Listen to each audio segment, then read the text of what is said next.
Next, let's take a look at what's involved in putting rafters up onto the ridge. The first thing you want to look at is to make sure that your end post is well secured. If you look at this video, you'll see all the braces that are on that gable ridge post. Next, make sure when you let cable down that it is pulled tight. Then find the balance point that works best for your pitch. Measure that on the top of your rafter. Tie a tag line using a timber hitch, which you can look up online, to the base of your rafter in order to be able to manage to pull this from on the ground while the rafter is being raised into the air. The next thing we'll look at will be the way in which we hook on to the cable. This is the cable attachment. You can see how it's folded. And here we go, lifting the rafter into place with the winch.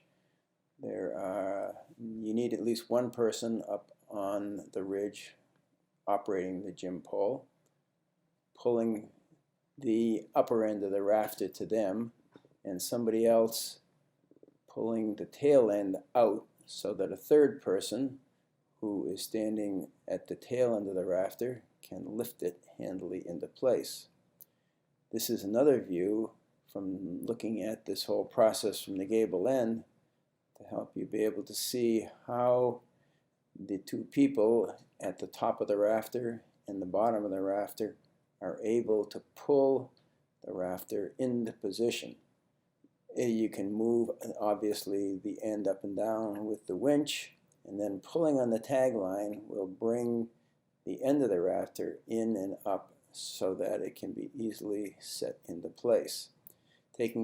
Once it's in place, taking off the strap is kind of fun by working it down.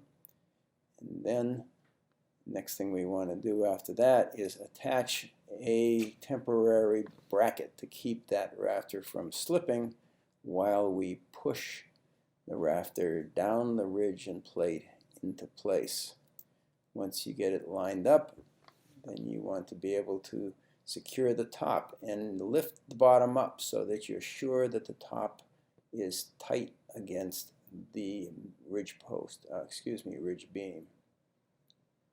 When all is done, you want to then finally remove your gin pole, which in this case is kind of interesting because it's over a gable area that requires us putting planks down to set a ladder on.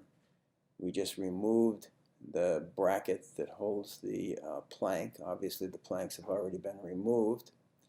And the next thing we want to do is get the ladder set so that it's in the right place to enable someone to climb up and pull the pin out of the top of the post, which takes a little bit of doing sometimes, and then set it back down onto solid ground. That's the last step in the whole rafter procedure.